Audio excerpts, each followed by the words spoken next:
Bonjour à tous. Donc moi je suis le docteur Benoît Lequeux. Alors je suis à la fois cardiologue hospitalier et libéral. Sur ma partie hospitalière, donc je m'occupe d'unité de prévention qui est une blood pressure clinique qui s'occupe donc des hypertensions complexes.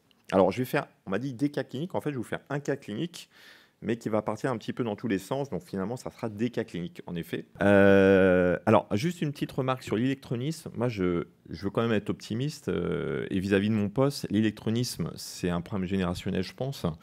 On en parle beaucoup actuellement, vous savez, mais j'invite tous les soixantenaires actuellement, en tout cas, et j'espère qu'ils resteront avec leur téléphone portable dans les années qui viennent. Donc c'est vrai qu'on a une tranche de population qui est un petit peu exclue pour l'instant. Et je suis quand même assez optimiste dans l'avenir pour pouvoir utiliser plus d'objets connectés et plus d'outils numériques dans les 10-15 ans. Donc voilà. Donc c'est un problème actuel, mais je pense que dans le futur, on aura moins cette problématique. Alors, pour le cas clinique, je vous présente donc monsieur P, 65 ans, qui consulte pour des palpitations invalidantes au repos et à la marche depuis 3 mois. Donc, il ne nous a pas consulté depuis 1 an, mais c'est un patient qui a une hypertension artérielle connue depuis 1 an, traité par perindopril et amlodipine, donc 5,5. Il a un pacemaker double chambre qui a été implanté il y a 6 ans sur une syncope pour BAV complet. Il a un diabète de type 2 à côté, pèse 68 kg pour 1,75 m.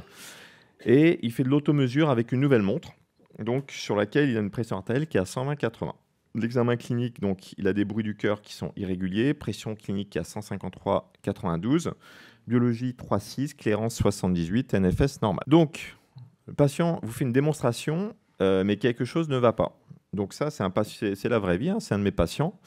Donc je vais essayer de démarrer. Donc là, le patient, pour la petite histoire, en fait, donc il me prend sa pression artérielle sur lui. Donc, et j'ai un doute quand même sur la mesure de la pression artérielle. Je lui dis, bah tiens, on va déclencher la montre en étant sur la table. Et il me dit, bah allez-y, déclenchez-la. Donc il n'y a pas de capteur sur lui, vous voyez, il n'y a rien qui est connecté, etc. Et puis là, je regarde la pression artérielle sur sa montre. Et là, mon étonnement, la montre donne la pression artérielle toute seule. Elle est bien à plat. Alors, c'est le gros problème de ces montres et de ce qu'on appelle donc en effet les cuffless. Vous savez que pour l'instant, les gens peuvent acheter ça n'importe comment. Il n'y a pas de remboursement, on achète ça sur Amazon. Ça, c'est en l'occurrence une montre qui venait d'Amazon. Alors, pour vous situer un petit peu ce qui se passe dans le monde actuellement, on ne parle pas du tout de remboursement, là on parle vraiment de bracelets connectés. C'est vraiment un business qui est énorme. Vous voyez qu'actuellement, enfin ça c'est les chiffres en 2023, 41 milliards d'euros.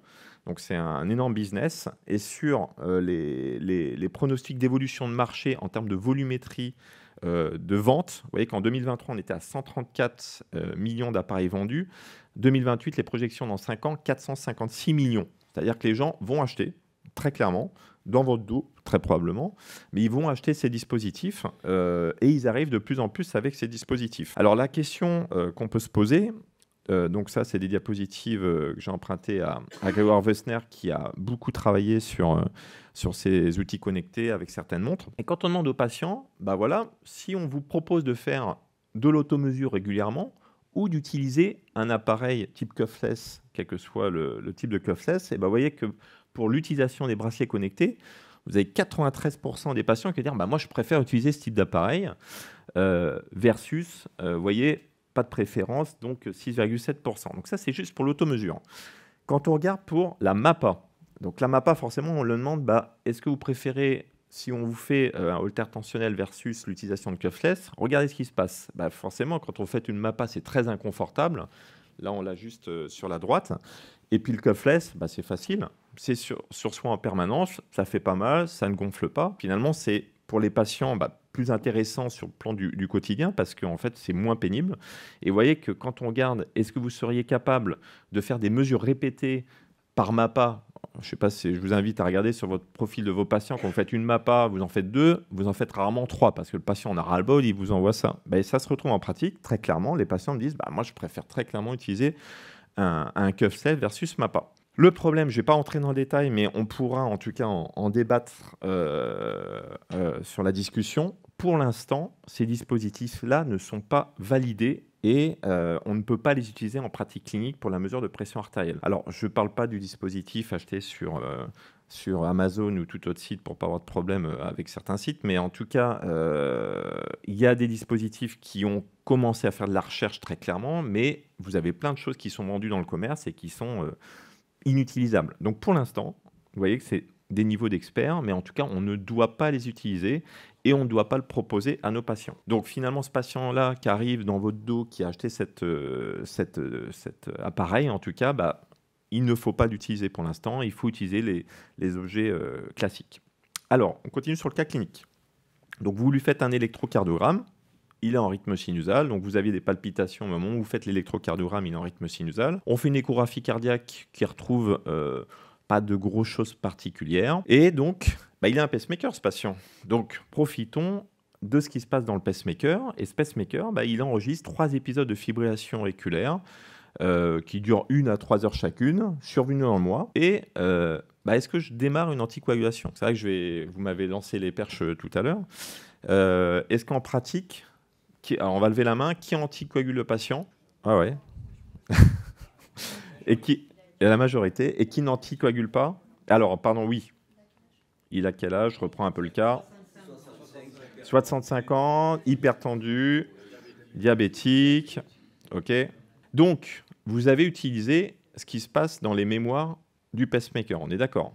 Vous avez fait votre électrocardiogramme qui est en rythme sinusal. Donc, en effet, classique, je vais parvenir, vous connaissez tous, bien sûr, les critères Schatz-Vask et également toujours un contrebalancé, ou en tout cas intégrer le HAS BLED qui est votre score hémorragique. Mais bon, vous pourriez vous dire, j'ai dépisté cette fibrillation auriculaire, on a un enregistrement. Là, on sort, on est juste à la limite, à la frontière, en effet, du patient symptomatique ou asymptomatique, sachant que quand vous faites l'électrocardiogramme, vous n'avez pas enregistré sur cette période, en tout cas, de fibrillation auriculaire.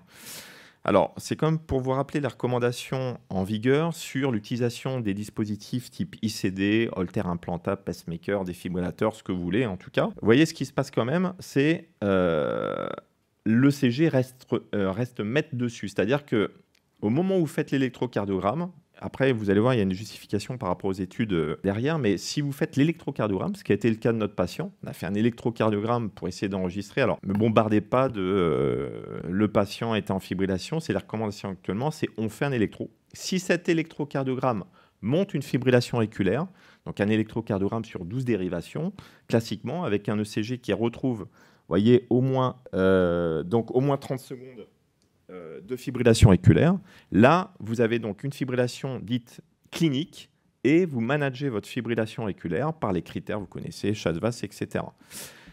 Si par contre, sur votre électro que vous enregistrez, et c'est toute la limite, en effet, je suis d'accord avec vous, d'enregistrer l'électro au bon moment, etc. Il peut sortir du cabinet, vous refaites un électro, il est en fibrillation auriculaire. Mais si vous n'avez pas de fibrillation auriculaire sur votre électrocardiogramme, vous êtes sur une fibrillation auriculaire qui est subclinique. Et là, bah, c'est beaucoup moins clair. C'est beaucoup moins clair. Pourquoi? Parce que alors, ces études, en fait, ces recommandations sont sorties avant les 2 études que je vais vous montrer juste après. Et finalement, c'est pas si simple que ça de dire bah, tel temps, 6 minutes, 23 heures, plus de 23 heures, etc. Pas de fibrillation auriculaire. Vous voyez qu'il y a quand même une sorte de gradation en fonction de vos critères Schatz-Vask, vous voyez, qui montent progressivement. Je ne sais pas si on voit un point rouge, enfin, en vertical. Et en horizontal, vous voyez que c'est le temps. Et bah, vous pouvez très bien avoir un patient qui est en Schatz-Vask à 0 avec de la fibrillation auriculaire qui est supérieure à 23 heures. Et vous voyez que son risque d'AVC, en fait, il est faible, de 0,86%. Et à contrario, vous avez un patient qui est en Schatz-Vask supérieur ou égal à 5, qui ne fait pas de fibrillation auriculaire et qui va avoir un risque embolique à 1,79%. Donc, c'est quand même très compliqué, en effet. Là, le patient faisait, vous voyez, entre 1 à 3 heures. Donc, on était sur la case du milieu. Bon, il avait un Schatz-Vask qui était à 3 ou 4 donc chez ce patient. Donc, il était plutôt sur le rouge. Mais finalement, quand on regarde les recommandations actuellement, bah, on n'a pas d'enregistrement électrocardiographique à l'instant T. Donc, finalement, normalement, on ne peut pas le mettre. Il y a l'argumentaire des 2 études que je vais vous montrer juste après. Donc finalement, ce n'est pas si simple que ça de dire, voilà, je dépasse 6 heures ou je suis supérieur à 24 heures, il faut intégrer le score Schatz-Vask, mais ça ne suffit pas. Et finalement, il y a 2 études en fait, qui sont venues un petit peu renforcer en fait, cette problématique, qui sont NoAFNet et Artesia, qui ont fait l'objet en fait, d'une publication, enfin d'une méta-analyse dans Circulation tout récemment. Donc, c'était quoi ces études? Vous voyez que c'était des belles études avec 2000 patients pour AFNet et 4000 patients pour Artesia. Et en fait, donc c'était de répondre à la question, bah, finalement, est-ce que le fait d'anticoaguler ces patients-là chez qui on dépiste de la fibrillation auriculaire subclinique, donc anticoagulant versus, vous voyez, donc là il y avait un groupe versus, c'était Noafnet, c'était aspirine ou placebo. Artesia, c'était apixaban versus aspirine. Et donc, bon, c'était des profils des patients avec des Chasvaz, vous voyez, à 4. Hein, donc, c'était le profil de notre patient, en l'occurrence dans le cas clinique. Donc, il y avait de l'hypertension artérielle, des patients diabétiques. Donc, on a enregistré des devices type pacemaker. Donc, là, c'était le cas de notre patient, mais on avait aussi des ICD, on avait des défibrillateurs, bref. Et on regardait un petit peu, donc, par rapport à la moyenne de durée de fibrillation auriculaire, vous voyez que la moyenne dépistée, je suis désolé, je suis un petit peu loin pour moi, c'était 2,8 heures avec un écart type entre 0,8 et 9 heures pour Noafnet et 1,5 heures avec un écart type entre 0,2 et 5 pour Artesia. Et bien finalement, ces deux études, alors quand on regarde le risque, la diminution de risque d'AVC, oui, on fait mieux. Par contre, quand on regarde la mortalité cardiovasculaire, on est ISO. Quand on regarde la mortalité toute cause, on est ISO. Quand on regarde le risque hémorragique, bah forcément, on va anticoaguler les gens, bah on va augmenter leur risque hémorragique. Vous voyez tout en haut à droite. En termes d'hémorragie fatale, par contre, on est ISO. Et donc, en termes de mortalité toute cause ou d'AVC hémorragique, le global, eh ben, ça va en défaveur l'utilisation des anticoagulants. Donc, finalement, bah, ce n'est pas si simple que ça chez ce patient-là parce que malheureusement, l'électro n'étant pas ou n'ayant pas montré en tout cas une fibrillation auriculaire, bah, vous voyez que ce patient-là, alors ce que je vous ai montré là sur la recommandation, c'était avant ces deux études. Et bah, ces deux études sont venues finalement renforcer en fait ce phénomène. Et donc, bah, vous avez répondu majoritairement oui, j'anticoagule, mais en fait, bah, il ne faudrait pas l'anticoaguler en pratique. En effet, pour l'estimation du risque, en effet, on a un follow-up, vous voyez, dans Noafnet qui est à 1,8. Mais en fait, le problème de ces études, c'est qu'elles font quand même mal justement pour répondre aux questions, parce que je vois mal des recommandations évoluer avec deux essais randomisés qui vont dire anticoaguler les gens, on va être coincé. Donc malheureusement, ça va plutôt aller dans le mauvais sens, même s'il y a des critiques sur les études. Donc voilà, donc, pour l'instant, on est un peu coincé. Mais votre patient, on fait l'électrocardiogramme quelques mois plus tard, et là, on a un électrocardiogramme. Alors on a de la chance, il n'a pas fait d'accident vasculaire dans l'intervalle. Donc le patient vous demande quels sont les risques finalement cardiovasculaires liés à cette arythmie.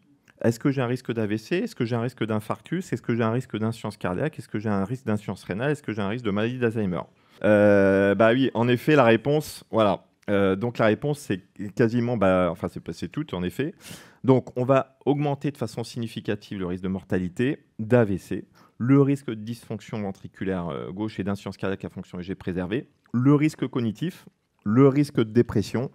Il y a une qualité de vie qui va être largement diminuée et on augmente le risque d'hospitalisation. Donc c'est vraiment un problème de santé publique, non seulement comme vous l'a montré Thierry, en termes de prévalence de cette fibrillation, mais en termes de conséquences des complications de cette fibrillation auriculaire. Vous posez la question d'un bilan étiologique complémentaire.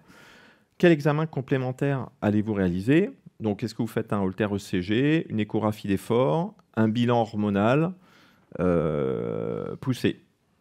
Qui fait un Holter ECG? En effet, faire un Holter ECG alors que vous avez une confirmation et que vous avez votre pacemaker. Alors, vous pourrez toujours vous dire sur le Holter ECG, regardez les gammes de fréquences, vous les avez avec un pacemaker. Donc là, on est d'accord, Holter ECG, aucun intérêt. Échographie d'effort.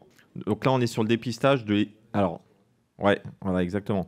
Donc là, il faut quand même se poser la question, donc bilan étiologique. Il va falloir quand même savoir pourquoi il fait cette fibrillation auriculaire. Là, je vous mets échographie d'effort. On est libre de faire le test que vous voulez, de dépistage que vous voulez, scintigraphie d'effort, etc.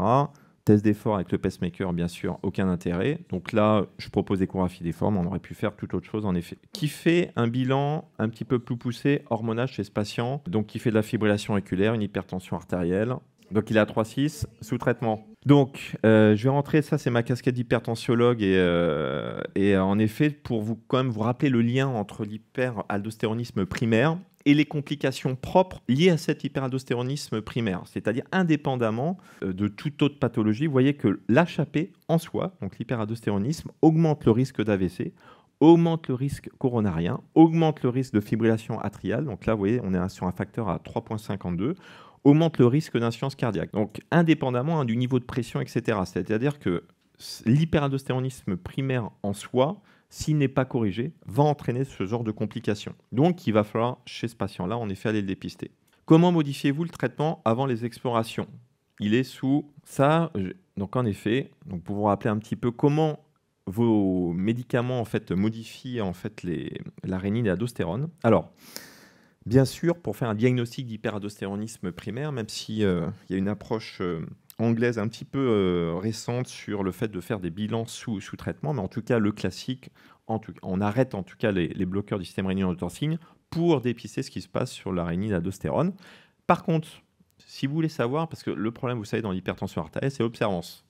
Donc, on a un problème avec l'observance de nos patients. Il y a 40% des patients qui ne prennent pas leur traitement. Donc, c'est vraiment un problème majeur. Si vous voulez savoir si votre patient prend bien son traitement, vous pouvez toujours faire une rénine sous IEC. Si vous avez une rénine qui ne bouge pas, en tout cas, vous êtes sûr que votre patient ne prend pas son traitement. Donc, tout simplement. Donc, si vous voulez connaître l'observance de votre patient, indépendamment de savoir si vous voulez faire un bilan poussé, vous faites une rénine sous traitement IEC, votre rénine doit être fortement augmentée. Donc là, chez ce patient-là, en effet, on va arrêter le traitement IEC 2 semaines minimum avant. On va s'assurer qu'on est dans les conditions normées de prélèvement, normocalémie, ce qu'on fait en fait dans un bilan d'hypertension artérielle, ce que vous faites sur Bordeaux en tout cas quand vous adressez au centre d'excellence à Bordeaux. Donc le bilan, on retrouve une aldostérone à 240 picogrammes par ml, une rénine à 4,4, un rapport qui a 54. Que faites-vous? Qu'en pensez-vous? Alors c'est un peu technique, mais qu'est-ce que vous pensez de ce bilan? Alors, si on se fie par rapport, donc là c'est vraiment, on est dans l'ultra spécialisé, mais c'est pour montrer comment on raisonne nous, sur ce genre de cas clinique. Alors ça c'est un petit rappel en effet, pour vous rappeler que la prévalence de l'hypocalémie chez les patients qui ont un hyperaldostéronisme, vous voyez que c'est 57% des patients qui ont une hypocalémie, donc ce n'est pas la majorité des patients. Et quand on regarde dans l'autre sens, la prévalence de l'hyperaldostéronisme primaire chez les gens qui ont une hypocalémie, vous voyez qu'on est à 28,1%. Et il y a vraiment une gradation, il reste une gradation en fait, une gradation, c'est-à-dire que plus vous allez avoir une hypocalémie, et plus vous allez avoir cette prévalence qui va augmenter. Vous voyez, chez ce patient-là, qui était sous traitement, on était à 3,6, donc on était sur une prévalence qui est estimée à 15%. Là, chez ce patient-là, on va avoir confirmé l'hyperaldostéronisme primaire. Ouais, non, il était ici en fait, parce qu'il a un RAR qui est ici. Donc HAP, il était aldo supérieur à 200, avec un RAR seuil qui était supérieur au seuil, donc HAP confirmé. Donc lui, en fait, avait un hyperaldostéronisme primaire, donc avec une prise en charge spécifique, donc à discuter donc avec un cathéter SV2, donc je n'ai pas assez le temps pour vous développer pour les questions. Alors, le patient demande si l'arythmie pose un problème pour la poursuite de son automesure.